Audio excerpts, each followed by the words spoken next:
Well, today I'm going to talk about the financial history of my parents' retirement and use that as a case study as to why I think you should have equities in your portfolio for income.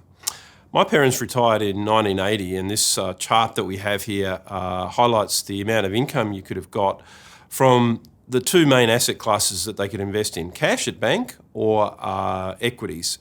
And what we've done is we've invested $100,000 in the start of 1980, put it in the bank, and calculated the amount of interest that you get each year, and then also put $100,000 into just an index fund, an ASX initially 300 or ordinaries index actually, and track the amount of income that you would get from the dividends. And you can see from this chart that in the 80s actually interest rates were very high, and for the first 6 or 7 years my parents actually got more interest than they did dividends. And once franking came in, we've actually added the franking credits to this chart as well, because you get a refund of those franking credits. But as you got to the late 80s, you actually got more income from that share portfolio.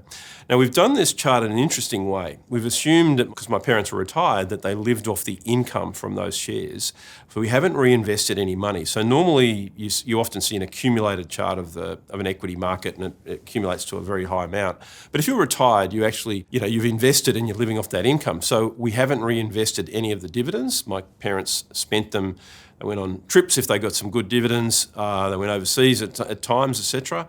But like by the 90s, they were not going to get any trips out of the cash because interest rates fell, and they've kept falling for the last 30 years actually. And you actually look at the end of this chart, the income generated from that equity portfolio is now approximately $70,000.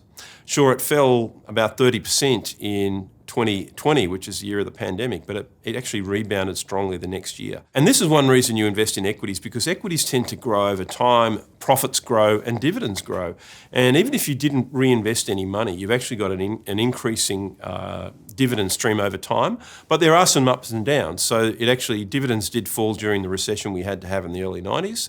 Dividends fell after the GFC or during the GFC, and they fell again in the pandemic year.